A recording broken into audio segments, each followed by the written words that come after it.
রাধে শ্যাম নিতাই গৌর হরি বল। জয় রাধে শ্যাম নিতাই গৌর হরি বল। রাধে শ্যাম গৌর হরি বল। দয়া করে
দাসের প্রতি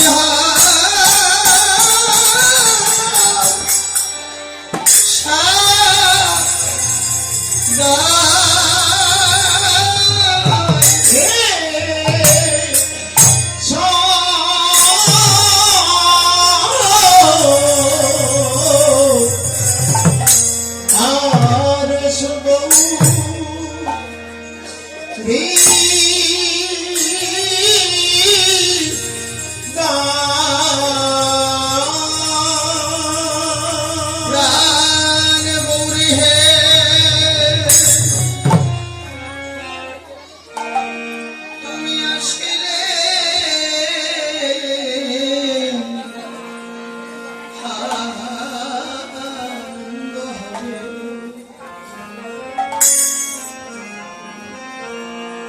ভক্তের নিরানন্দ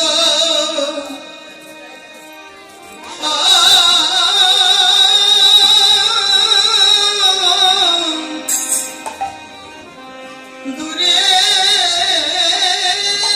যাবে ওরে ভক্তের নিরানন্দ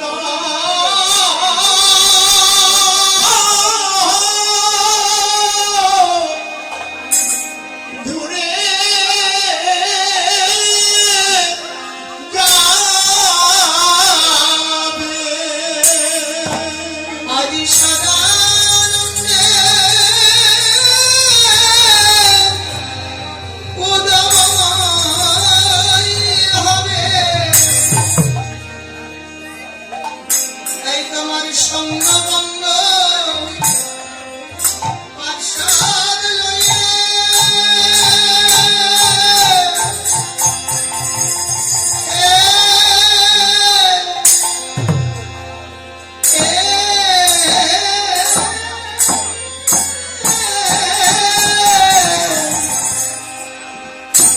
পার্শ্বদ লইয়া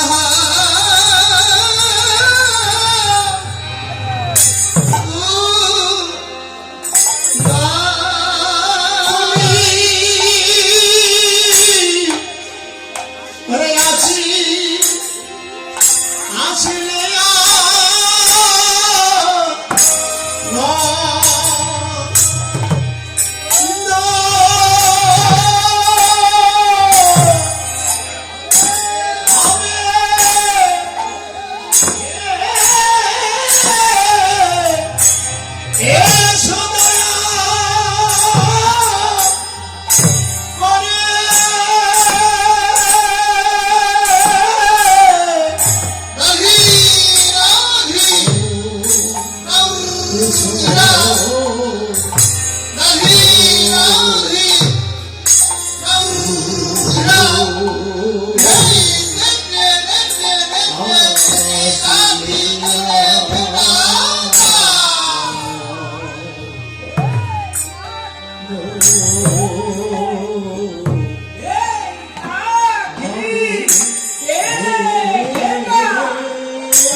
খেলছে হরি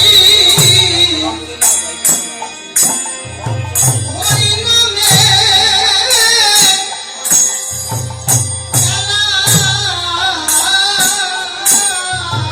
আজি খেলেছে হরি হরি নামে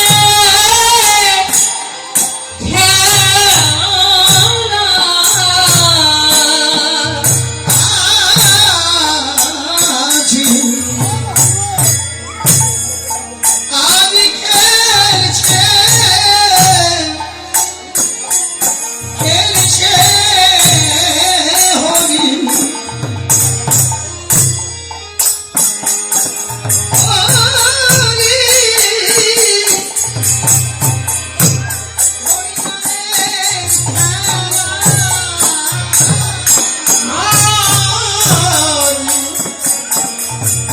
খেলিছে হরি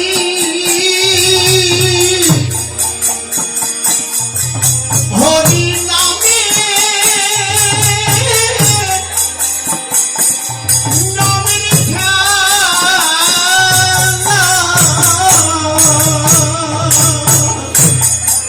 গৌরাম রঙ্গে মাখিছে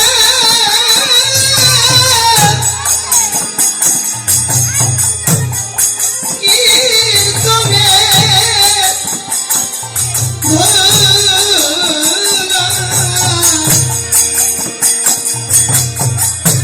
আজ খেলছে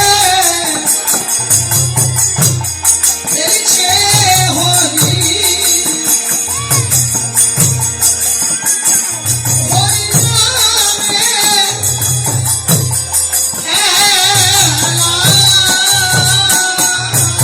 ওই অঙ্গে মাখিছে নিতাই গৌর হরি হরি অঙ্গে মাখিছে গোল কীর্তনে ভোলা আজি খেলছে হরি হরি নামে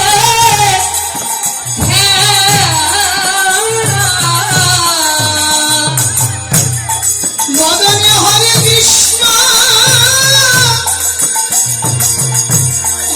হরি বলে সুরধরি গঙ্গার কুলে হরে কৃষ্ণ হরে সুরে হরি নামে কৃষ্ণ হরে বলে আজি খেলছে হরি আহা হরি নামে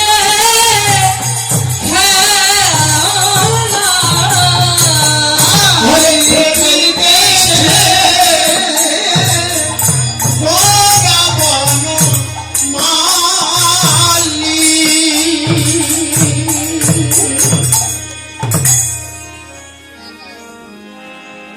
শ্রীধাম নবদ্বীপে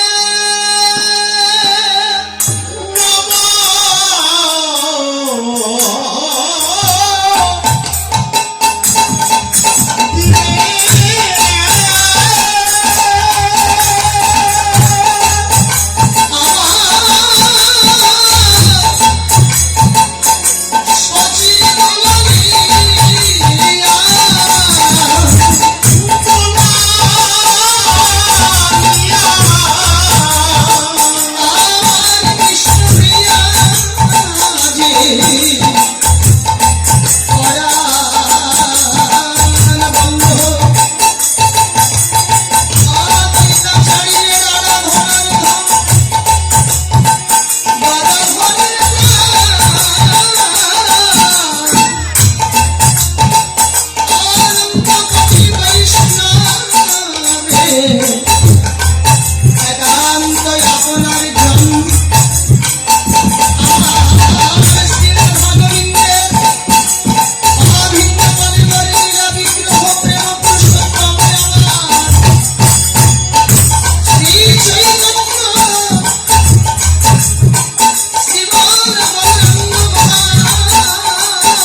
প্রভু আমার অঙ্গে মাখিতেছেন হরি নাম সংকীর্তনে হরি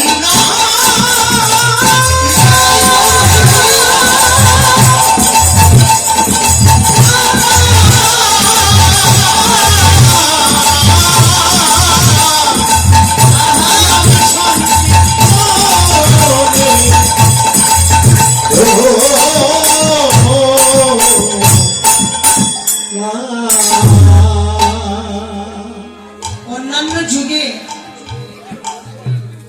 লীলাময় পরমেশ্বর ভগবান শ্রীকৃষ্ণ যা খেলেছিলেন, এবার নবদ্বীপে সব বাদ দিয়ে বেছে নিয়েছেন হরিনামের খেলা। তাহলে এই হরিনামের খেলার প্রতি আমার মহাপ্রভু এত আগ্রহী কেন? এই হরিনামের খেলাটি তিনি বেছে নিলেন কেন? তত্ত্ব জানিয়ে দিলেন, হরের নাম হরের নাম হরের নামই বলতে বললাম বলো নস্তে বনস্তে বনস্তে বগতিরম। এই অনন্ত কোটি কলির মায়াবদ্ধ বিষয় আবদ্ধ ভোগ বিলাস পরায়ণ কামিনী কাঞ্চনে আসক্তময় জীবে এই সংসার বিষয় ভবার নাম হইতে পরিত্রাণ পাইবার একমাত্র পরম উপায় হল এই অমৃতময় মধুর হরিনাম। হরিনাম বিনা জীবের গতি নাই, গতি নাই, গতি নাই। বাহ, মহাপ্রভু এই জন্য এই নামটা বেছে নিলেন যে পরিজীবের জন্য অত্যন্ত কঠিন ভজন সম্ভব নয়। কেন? যে আমরা করেছি অন্নগত প্রাণ আর ইন্দ্রিয়গত হচ্ছে মন। আমাদের জন্য অত্যন্ত কঠোর সাধন ভজন একেবারেই সম্ভব নয়। যদিও অন্যান্য যুগের মানুষ অনেকে ধর্ম কর্ম করেই ভগবানের কৃপা লাভ করেছে, কিন্তু কলিযুগে সংসারী জীবের পক্ষে এটা একেবারে অসম্ভব। যেমন সত্যযুগের মানুষ ধ্যানে পেয়েছেন ত্রেতায় যজ্ঞ, দাপরে দান সেবা, করিতে শুধু হরিনাম। সত্যযুগের মানুষ ধ্যানে পেয়েছেন, কিন্তু আমরা কলির জীব ধ্যান করে ভগবানের কৃপা পাবো না বললেই চলে। যদি বলেন কেন? যে আমাদের কলিজীবের আয়ুষ্কাল একেবারেই সীমিত হিসেবের মধ্যে পড়ে গেছে। স্বল্পায়ু, অপরদিকে চঞ্চল মন। এই সীমিত সময় আর চঞ্চল মনে শ্রীহরির সাধনা করে ধ্যান করে কৃপা পাবো না বললে চলে। তারপর ত্রেতা যুগের মানুষ যজ্ঞাদি করে পেয়েছেন, আমরা কলিযুগের মানুষ যজ্ঞ করে পাবো না। যদি বলেন কেন? যদিও কলিযুগে অহরহ যজ্ঞাদি চলছে, কিন্তু হলে হবে কি? কিন্তু স্বয়ং সম্পূর্ণভাবে যোগ্য হচ্ছে না বলেই চলে। এটা সবচেয়ে বেশি ভালো জানে ঠাকুর মশাই, ব্রাহ্মণ পুরোহিত, যিনি সেবাই মন্দিরে তিনি সেবা পূজা দান করেন। ঠাকুর মশাই মন্দিরে গেলেই বোঝে যে আসলে পূজাটা কত সুষ্ঠুভাবে হচ্ছে। মন্দিরে গিয়ে বলবে এটা নাই, ওটা নাই, সেটা নাই, নিয়ে এসে দাও। ঠাকুর মশাই, ও আমরা মেলাতেও পারি নাই, সেরে ফেলুন, আমরা দক্ষিণা ধরিয়ে দেব। মানে আজকালকার দিনে যজ্ঞ যা কিছু হচ্ছে সেটা হচ্ছে টাকার গরমে, অর্থের গৌরবে, দাম্ভিকতা,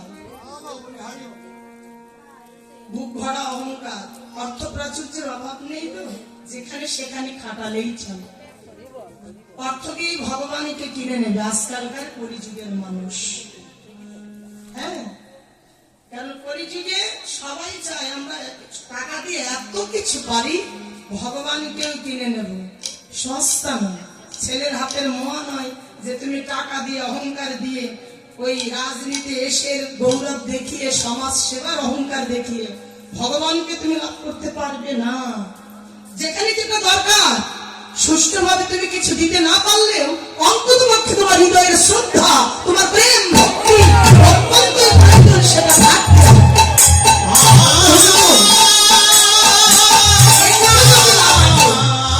দেখো কিচ্ছু হবে না, লক্ষ টাকা ব্যয় করেছো, এক মন দুধে যদি এক ফোঁটা গোচর না পড়ে তাইলে কি হয় বলুন তো? বলেন কি হবে? একটু জোরে করে বলবেন, কানে একটু কম শুনি তো, বয়স হয়ে গেছে। এক মন দুধের মধ্যে এক ফোঁটা গোচর না পড়লে সবগুলো দুধ নষ্ট হয়ে যায়।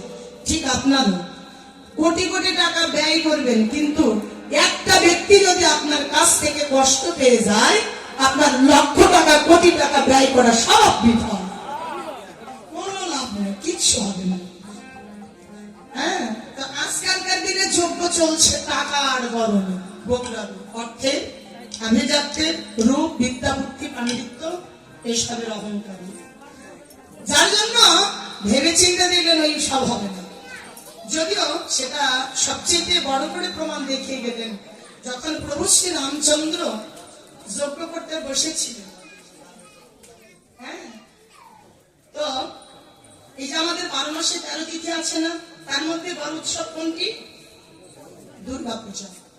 আর দুর্গা পূজায় অষ্টমীতে সন্ধি পূজায় 108টি পদ্ম ফুল দিয়ে মায়ের অঞ্জলি দিতে হয়, তাই না? আজকাল আমরা কি আসলে মিলিয়ে দিতে পারি? ইচ্ছা থাকলেও উপায় নাই, মেলানো ভার হয়তো যায় না। আজকাল আমরা পুজো করছি ঠিকই, কিন্তু দেখা যাচ্ছে কি পুজো হচ্ছে, হোক 108টি পদ্ম ফুলের পরিবর্তে এক ফুল হলেও হয়, একটাও যদি না পাওয়া যায় একটা পাপড়ি দিয়ে মায়ের পুজো হয়ে গেল, সেটা সুষ্ঠু হয়। ও দিয়ে কোনোদিন মাকে সন্তুষ্ট করা যাবে? তা দিয়ে কৃপা আশা করা সম্ভব? তাহলে তুমি যেটা সুষ্ঠুভাবে মিলিয়ে দিতে পারছো না, ওটা একবারে বাদ দিয়েই দাও, কিন্তু না, তা দেওয়া যাবে না, আমরা দিচ্ছি। তো প্রভু রামচন্দ্র এই মায়ের পুজো দিতে গিয়ে ভক্ত হনুমানকে বলেছিল, তুমি আমাকে 108টি পদ্ম ফুল এনে দেবে। সরোবর থেকে হনুমান 108টি পদ্ম ফুল এনে দিয়েছিলেন, কিন্তু মায়ের অঞ্জলি দিতে গিয়ে দেখা গেল কি 107টি ফুল মাকে দিতে পারলেন, কিন্তু একটা কম পড়ে গেল। হনুমান, তুমি আমাকে কটি ফুল এনে দিয়েছিলে? প্রভু, তুমি যা বলে দিয়েছ আমি তাই তো এনে দিয়েছি। প্রভু রামচন্দ্র বরাবরই জানে আমার হনুমান কখনো মিথ্যে কথা বলে না, বলতে পারে না, বলবে না। যাও, এখন পূজায় বসে তার ফুল সংগ্রহ করা সম্ভব নয়। শেষে মনে মনে সিদ্ধান্ত নিলেন যে আমি আমার একটি নয়ন পদ্ম মায়ের চরণে অঞ্জলি দেব, নইলে আমার পূজা অসম্পূর্ণ থাকে। মা সন্তুষ্ট হবেন না, আর মা যদি সন্তুষ্ট না হয় আমি কৃপা বঞ্চিত হব, আমার যজ্ঞ করা বিফল হয়ে যাবে। অতএব এখন এটা ছাড়া আর আমার কোনো উপায় নেই। তখন প্রভু শ্রী রামচন্দ্র চক্ষু প্রায় নয়ন পদ্মটি মায়ের চরণে অঞ্জলি দেবেন স্থির করেছেন, অস্ত্র ধরেছেন। সঙ্গে সঙ্গে মা দশভুজা মূর্তি ধরে সাক্ষাৎ রূপে রামচন্দ্রের হস্তখানা ধরে বললেন, কি করো, কি করো রাম? চক্ষু পারিয়া আজ হইতে এলাম আমি লঙ্কা ছাড়িয়া। রামচন্দ্র, তোমার আর চক্ষু প্রাণের দরকার নাই। এতদিন এতকাল আমি রাবণের লঙ্কায় রাবণের বশীভূত ছিলাম, আজকে থেকে আমি তোমার ভক্তিতে সন্তুষ্ট হয়ে চিরতরে আমি তোমার রাজ্যে ফিরে এলাম। রামচন্দ্র, আমি আর তোমায় ছেড়ে তোমার এই রাজ্য ছেড়ে আর কোনোদিন যাব না। যদিও আমি তোমাকে পরীক্ষা করার জন্য এই একটি মাত্র ফুল আমি লুকিয়েছিলাম। এই দেখো, আমি লুকিয়ে রেখেছি, সেটা তোমার শ্রদ্ধা ভক্তিকে পরীক্ষা করার জন্য। আজকে তোমায় পরীক্ষা করতে গিয়ে তোমার ভক্তির কাছে আমি হার মেনেছি। তাহলে চিন্তা করুন, একটা ফুল অভাবে রামচন্দ্র মার কৃপা থেকে বঞ্চিত হচ্ছিলেন, মা অসন্তুষ্ট হচ্ছিলেন, পূজা সম্পূর্ণ হচ্ছিল। তাহলে আমরা কি করে পারি? 108টা তো পাচ্ছি না, একটাও দিতে পারি না, তাইলে কি চলে? কথাই মহাপ্রভু ভেবে চিনতে দেখলেন ওসব কাজ। তারপর দাপর যুগের মানুষ দান সেবা করে ভগবানের কৃপা লাভ করেছেন, কিন্তু কলিযুগের মানুষ দান সেবা করেও কৃপা পাবেন না। কেন? যে কলিযুগের আর্থিক অবস্থা ভালো নয়। আর যদি আর্থিক অবস্থা ভালো হয়, কলিযুগের মনের অবস্থা একেবারেই ভালো নয়। কলিযুগে মন অত্যন্ত সংকীর্ণ, আর সংকীর্ণ মনে দান সেবা প্রভু সন্তুষ্ট হয়। সবচেয়ে আপনারা এই জিনিসে ভুক্তভোগী না হলেও আমরা কীর্তনিয়ারা এই জিনিসগুলোতে একটু বেশি ভুক্তভোগী। আমাদের মতো বাড়ি বাড়ি ঘরে ঘরে দাঁড়ে দাঁড়ে গলি গলি তার এরকম ভিক্ষা করে আপনাদের খাইতে হয় না। এই জ্বালাটা আপনাদের মধ্যে নেই, আমাদের আছে। কারণ আমরা কীর্তনিয়ারা যখন আসরে দাঁড়ায়, আমরা অনেক সময় বলি না, গাইতে গন্ধর্ব, চলতে মহিষ, খাইতে কুকুর, শুইতে শুকুর। অপ্রিয় হলেও কথাটি সত্য। হ্যাঁ, যখন আমরা আসরে গিয়ে দাঁড়াই, সত্য গোষ্ঠীর ঠাকুর, মালা চন্দনে ভরপুর, এই জায়গা থেকে বের হয়ে যায় থাকতে পারে। অশ্রদ্ধা অবহেলার আর অভাব নাই, পারলে দুটো মারবে, সেখানে অসুবিধে নেই। খাবার গেলে কুকুরকে যখন জিভা বের করে ফেল করে তাকিয়ে থাকে, তখন আমায় একটু খেতে দেবে। ওই রকম আমরা হয়তো লক্ষ্য থাকলে যত্নের সঙ্গে কেউ দিচ্ছে, ভালো কথা। আবার কেউ মনে করে কীর্তন করতে আসছে, টাকা নেবা, কীর্তন করবো, যা আছে খাও খাও, না খাও চলে যায়, গুরুত্ব নাই। কিন্তু এটা সবচেয়ে আমাদের গুরুত্বপূর্ণ বিষয়। কীর্তনে দিলেই কিন্তু ধর্ম হয় না, কীর্তন শুনলেই ধর্ম হয় না। আর আমরা কীর্তনিয়ারা কীর্তন করি, কীর্তন করলেই ধর্ম হয় না। আমার তো ধর্ম নাই, টাকার বিনিময়ে কীর্তন করে কিসের ধর্ম? কিন্তু এই জিনিসগুলো কিন্তু আসলে আমাদের জানার দরকার। কীর্তন দিলাম, কিন্তু সেখানে যদি আমাদের অবহেলা থাকে, অশ্রদ্ধা থাকে, অসম্মান থাকে, সেই কথাগুলি, শাস্ত্রগুলি যদি পালন না করা হয়, তাইলে দিয়ে শুনে দিয়ে কি আর লাভ আছে? আমাদের সবচেয়ে ফলটা কোত্থেকে পাওয়া যাবে? কর্মে। আমরা সারাদিন করি, যদি বলি ঠাকুর কৃপা করো, কৃপা করো, কৃপা করো, তো কৃপা চাইলেই কি পাওয়া যায়? কৃপা শব্দের অর্থ আগে জানতে হয়। কৃপা শব্দের অর্থ কি? করে পাওয়ার নাম কৃপা। কর্ম করলে তবেই কৃপা লাভ করা যাবে, কিন্তু কর্ম ছাড়া কেউ কৃপা লাভ করতে পারবে না। তাহলে দেখা গেল কি, আপনার যদি সেবা যত্নের মধ্যে যদি ভক্তি না থাকে, তাহলে কিন্তু সেই সেবা দিয়ে লাভ নেই। যা একটা সাকর্ম, সেখানে যদি একটু ভক্তি থাকে, তাহলেই ভগবান সন্তুষ্ট। যেমন বিদুরের ঘরে যখন ভগবান কৃষ্ণ গিয়েছিলেন, বিদুরের পত্নী ভগবানকে পেয়ে এত আনন্দে আত্মহারা, অনুরাগে আত্মহারা, বাৎসল্যময়ী মা বিদুরের পত্নী ভগবান কৃষ্ণকে পেয়ে এতটাই অনুরাগে আত্মহারা হয়েছিলেন যে ভগবানের সেবা দিতে গিয়ে কলার ছোলাটা ফেলে কি করেছিল, শ্বাসটা ফেলে দিয়ে ছোলাটা ভগবানের সেবা দিয়েছিল। আর ভগবান কৃষ্ণ দয়াময় সেই ছোলাটাই প্রাণ ভরে সেবা করছিলেন।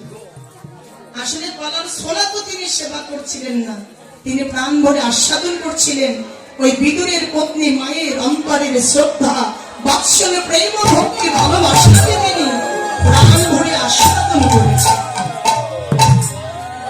যার জন্য যেখানে যে যতটুকু যা কিছু দেই না কেন, কিন্তু অত্যন্ত প্রয়োজন হলো আমাদের শ্রদ্ধা, প্রেম আর ভক্তি। একটু কম করুন, কিন্তু ভালোবাসার ঘাটতি না থাকলে, প্রেম ভক্তিটা শ্রদ্ধাটা পরিপূর্ণ থাকলে সেটাই সন্তুষ্ট, সেটা সুষ্ঠুভাবে হয়।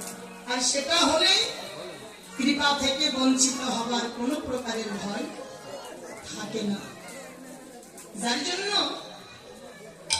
আজকালকার কলিযুগের মানুষ, হ্যাঁ দেখবেন আমরা আত্মসুখে বেশিরভাগ সুখী, নিজের সুখ ছাড়া আর একজনের সুখ দুঃখ ভালো মন্দ বোঝার চেষ্টা করি না।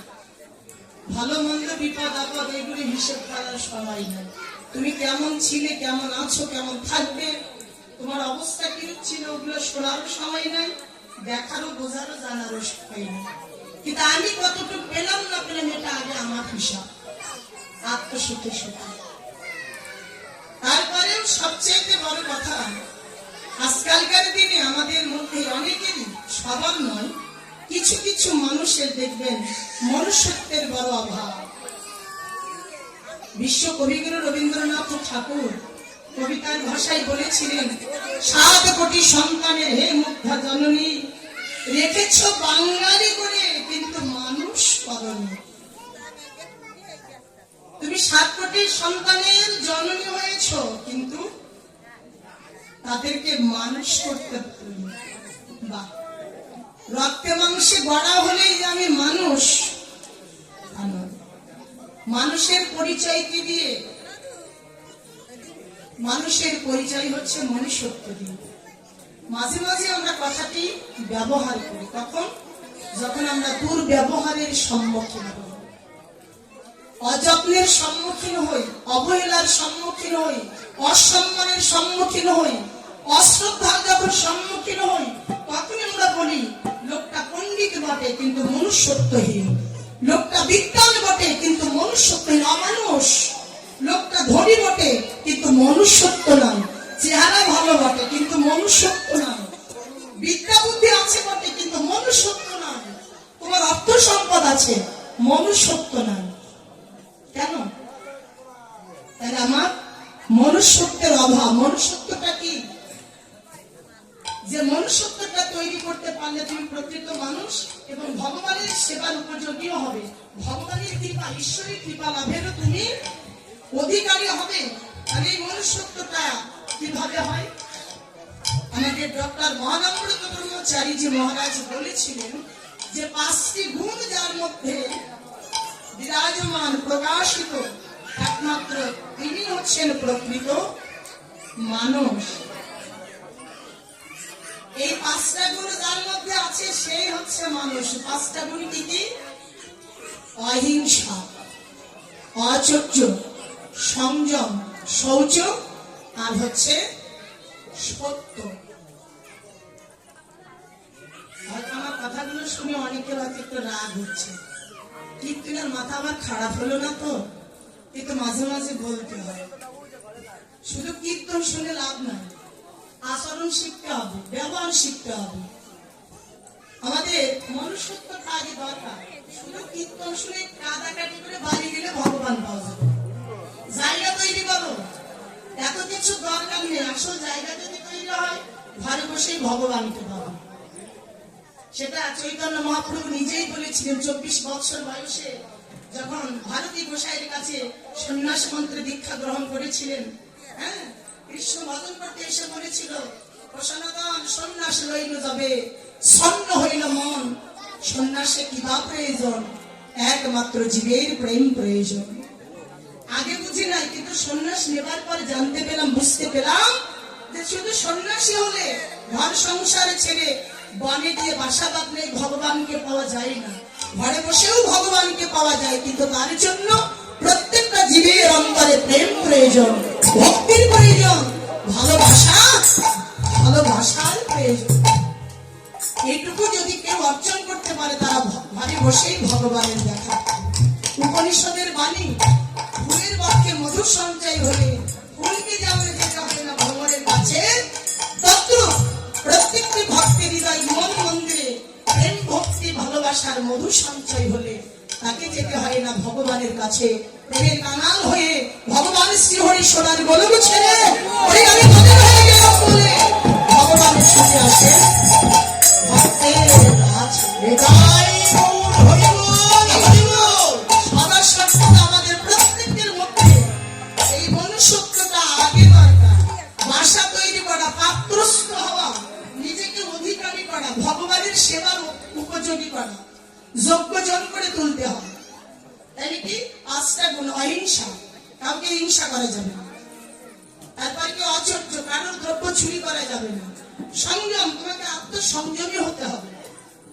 তারপর শৌচ, তোমার মধ্যে পবিত্রতা থাকতে হবে, সেটা অন্তরে বাহিরে।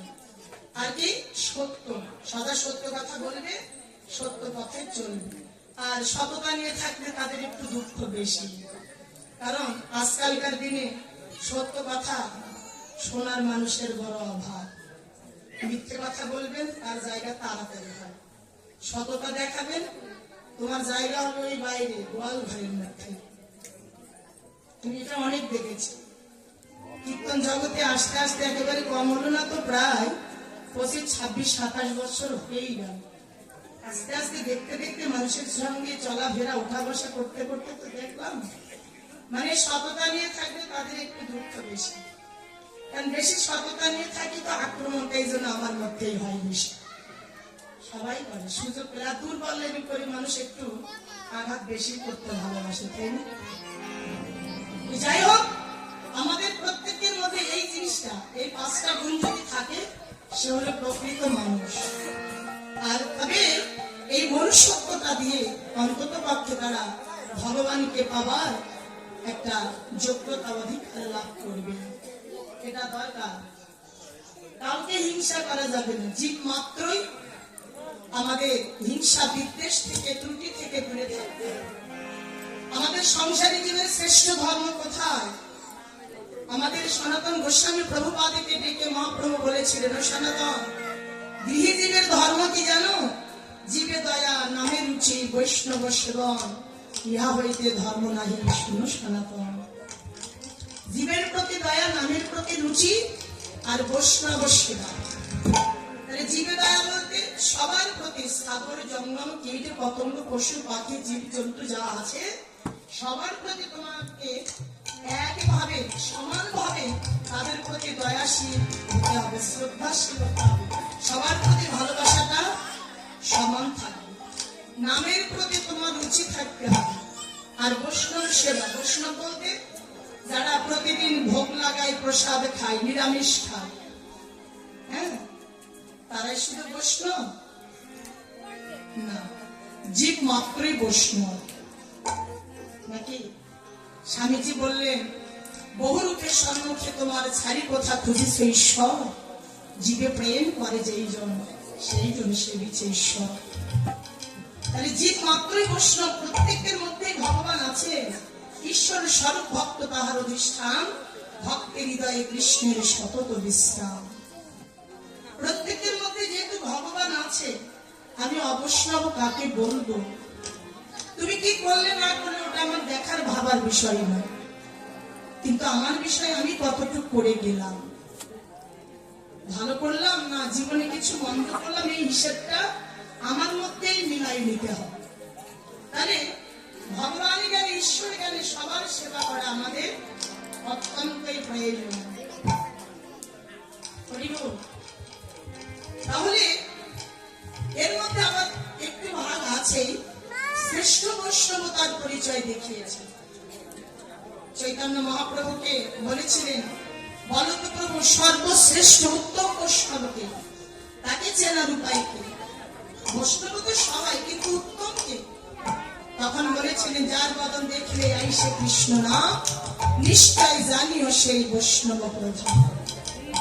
যার বদন দেখলে হৃদয়ে ভক্তি আসে, শ্রদ্ধা আসে, যারে দেখলে চরণে প্রণাম করার জন্য মাথাটা নত হয়ে যায়, যাকে দেখলে বদনে কৃষ্ণ কথা বলে প্রাণ জুড়াবার ইচ্ছে করে, আমি জানি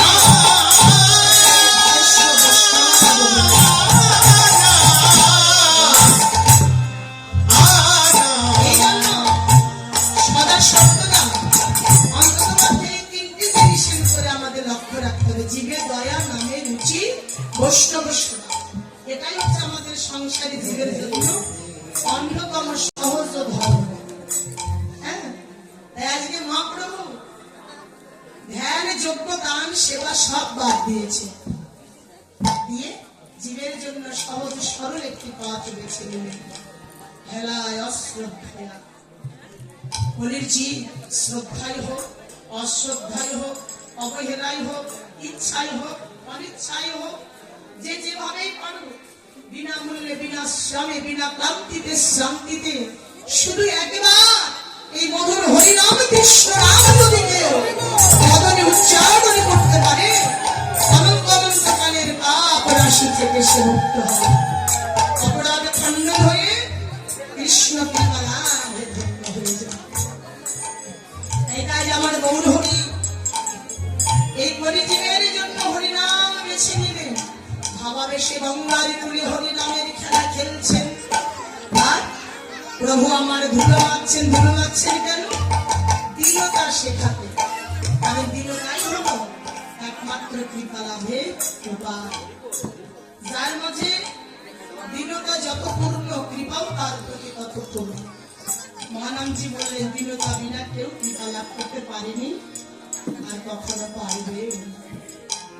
তাই আজ গৌর হরি যখন ভাবাবেশে গঙ্গার কোলে খেলছে, আজকে বৈষ্ণব কবি দর্শন করে বলছেন, প্রিয় ভক্ত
যায়। কিন্তু হরিনাম কৃষ্ণ নামের খেলার স্বাদ ইহ জীবনে কেউ কোনোদিন কখনো কোনো কালেও মেটাতে পারে না। যার প্রমাণ আপনারা নিজেরা। আজ দেখুন কত দূর দূরান্তর থেকে আপনারা ছুটে আসছেন। এই হরিনাম, এই কৃষ্ণ নাম, হরি কথা, কৃষ্ণ কথা এ আজকাল নূতন করে কেউ শুনতে আসেনি। ঘন্টাকে ঘন্টা, দিনকে দিন, মাসকে মাস, বৎসরকে বৎসর, যুগের পর যুগ এই যে এত শোনা আর এত বলা, তবু কি পেয়েছেন? যা যা যাব না রাখতে পেয়েছে নিজেকে ঘরে, যে অনেক শুনেছে আজ আর দরকার নেই, পারেননি, তবু আজও এসেছে। কেন? কর্তব্য এটাই বললেন যে সব কথার প্রতি অবহেলা আসে। যে কোনো কথা একবার, দুইবার, তিনবার হলে আর ভালো লাগে না। ও বলতেও ভালো লাগে না, শুনতেও ভালো লাগে না। কেউ বলতে গেলে আমরা কি বলি, এটা যদি বাতি নতুন কিছু ঠাকুর বল, এই তোমার এক কথা ঘুরে ঘুরে আর শুনতে ভালো লাগে না। কিন্তু হরি কথা, কৃষ্ণ কথার বেলায় কিন্তু এই শব্দটা আমরা কেউ ব্যবহার করি না, যে অনেক হয়ে গেছে আর শুনব। এই হরিনাম কৃষ্ণ নামের বেলায় দেখা যায় যে যত বলা যায় আর যত শোনা যায় এর প্রতি অনুরাগ তত বেড়ে যায়। আর বিশেষ করে আরো বাড়ে কখন? যত দিন চলে যায়, যত সময় চলে যায়, দেখবেন এই হরিনাম কৃষ্ণ নামের প্রতি অনুরাগ, অনুভূতি, উৎকণ্ঠা, প্রাণের ব্যাকুলতা আরো বেশি করে বেড়ে যায়। যেন এখান থেকে আর কোনো প্রকারে নিজেকে সরিয়ে নেওয়ার মতো অবস্থা থাকে না। এই হলো হরিনাম কৃষ্ণ নামের গুণ। যদি একবারে কেউ ধরে, কেউ আশ্রয় করে, সে আর কোনোদিন ছাড়তে পারে না। হরিদাসে প্রতিদিনে 3 লক্ষ করে হরিনাম জপ করতেন। এক সময় বয়স হয়ে গেল, অসুস্থ হয়ে পড়েছে, তারপরেও ছাড়েন না। মহাপ্রভু বার্তাটা জেনে হরিদাসের কাছে এসে বলেছিল, হরিদাস, বৃদ্ধ হইলা, এখন সংখ্যা অল্প করো, সিদ্ধ দেহে ভজনে কেন এত আগ্রহ করো? তুমি তো সাধনায় সিদ্ধি লাভ করেছো হরিদাস। যখন তুমি পেয়েছো 3 লক্ষ করে হরিনাম সংখ্যা জপ করেছো, এখন আর দরকার নেই। আমি কতবার বলেছি তো, তুমি সিদ্ধি লাভ করেছো, তোমার প্রাপ্তি হয়ে গেছে, এখন একটু কমিয়ে দাও। কিন্তু হরিদাস কি বলেছিলেন? সজল নয়নে কড় ফুটে বলেছিল, প্রভু তুমি আমায় সংখ্যা কমানোর কথা বলো না, যদি পারো অন্তত পক্ষে প্রাণ ধরে শুধু তুমি আশীর্বাদ করে দাও। যেন আমার জীবনের মৃত্যু সময় পর্যন্ত আমি প্রাণ ভরে এই মধুর গুণগান, তোমার এই মধুর হরিনামকে বাকি জীবনে যেন আমি কাটিয়ে দিতে পারি। মৃত্যুর সময় হরিনাম করতে করতে শেষে নিঃশ্বাস ত্যাগ করতে পারি।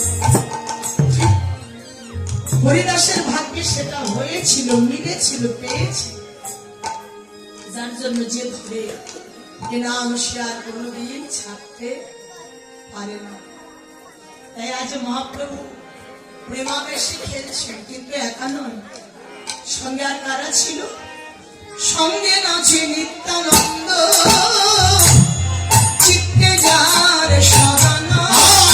সঙ্গে নাচে নিত্যানন্দ, চিত্তে যার সদানন্দ।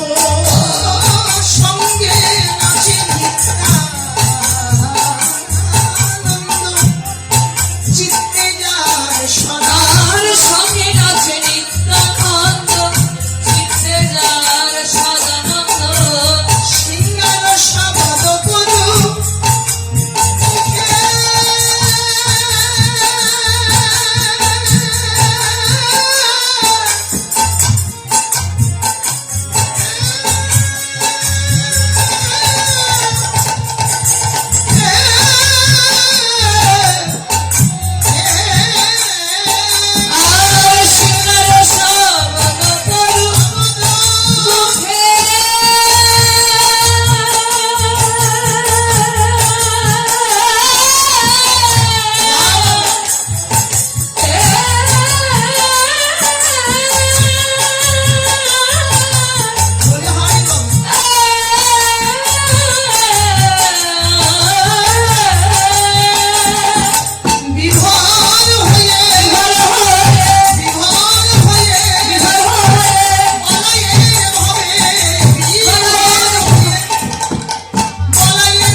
গৌর ঘিরে নিত্য গায়, গৌর ঘিরে নিত্য তারা গৌর ঘিরে নিত্য গায়। হরে গৌর ঘিরে নিত্য করে হরিদাস অভিরাম গৌর ঘিরে নিত্য গায়। গৌরদাস অভিরাম গৌর ঘিরে নিত্য করে আমার গৌরীদাস অভিরাম হরি বলে বাহু জুড়ে। হরিদাস অভিরাম গৌর ঘিরে নিত্য হরে গৌরাঙ্গ গেরিয়া মহা সুখে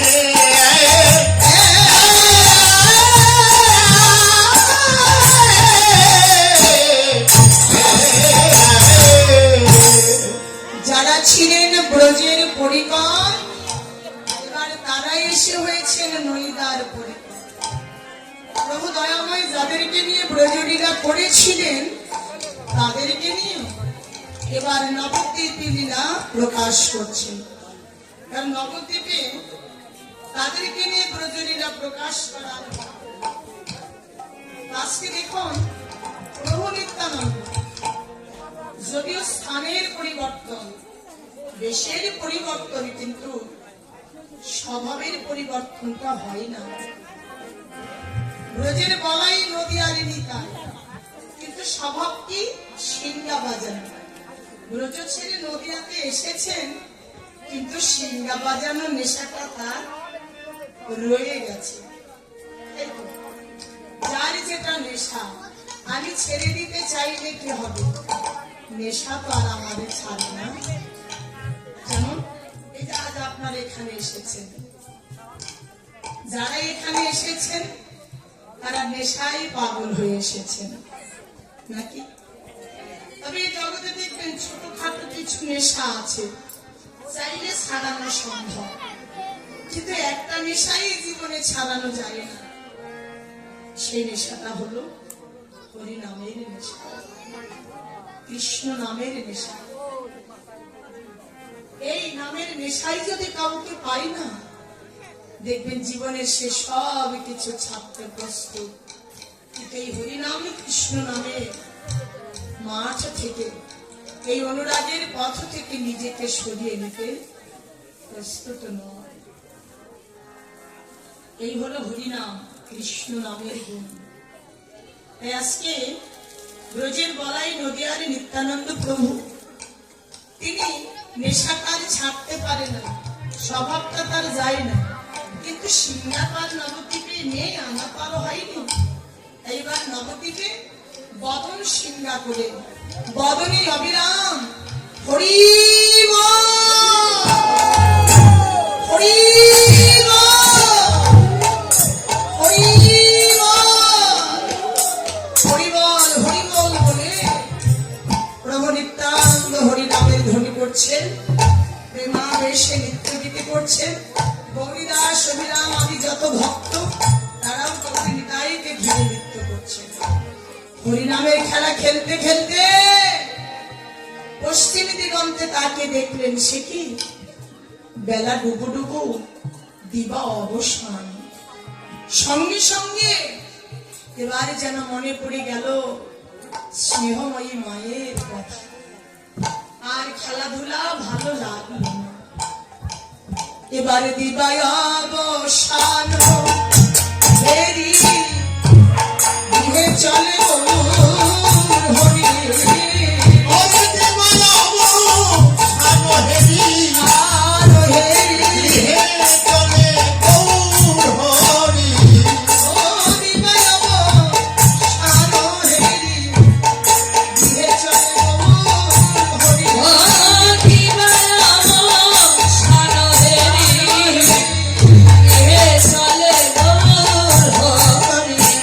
আমার সচিবা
সচিমতা বলে কথা না।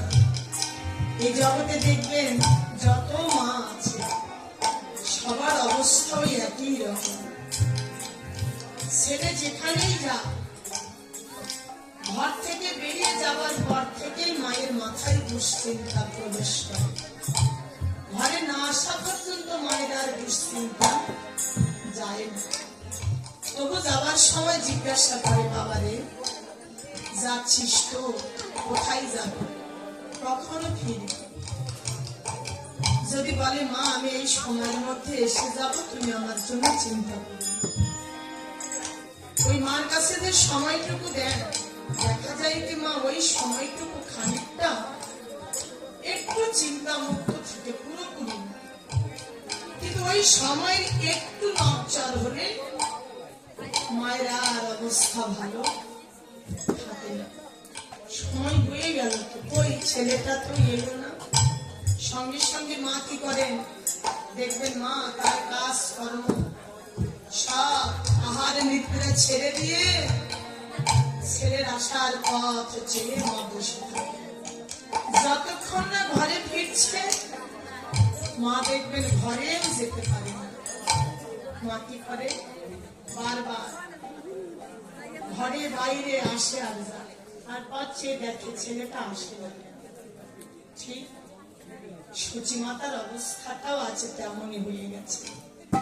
নিমাইয়ের আসবার সময় একটু এদিক সেদিক, যাবার সময় তো বলে গেছে মা আমি আজ সকাল সকাল আসবো, কিন্তু সেই সময়টা অতিবাহিত হওয়া মা যেন আর ধৈর্য ধরে রইতে পারলেন না। ঘর থেকে বেরিয়ে নিমাইয়ের আসা পথে গিয়ে পথ চেয়ে দেখছে, আর একা একাই পাগলের মতো বলে চলেছে, নিমাই তুই বলে গেলি এক, আর হয়ে গেল আর এক। তুই বলে গেলি মা তুমি প্রতিদিন আমায় নিয়ে বড় দুশ্চিন্তায় থাকো, সারাদিন তুমি আমার কথা বড় ভাবো, কিন্তু মা আজকে কিন্তু তুমি আমাকে নিয়ে কোনো ভাবনা করবে না, কোনো চিন্তা করবে না, আমি খুব তাড়াতাড়ি ফিরে আসবো। কিন্তু নিমাই তোর তো দেখছি কথার সঙ্গে কাজের কোনো মিল নেই, বলবি এক করবি আর এক। সময় হয়ে গেল, অন্ধকার নেমে আসছে, এখনো তোর কোনো খবর নেই।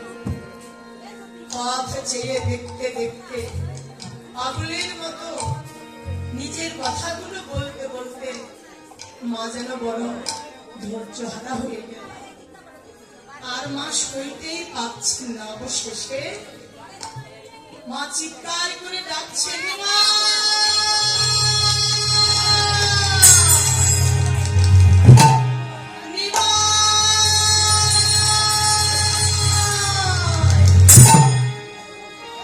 আমার প্রাণের নিমা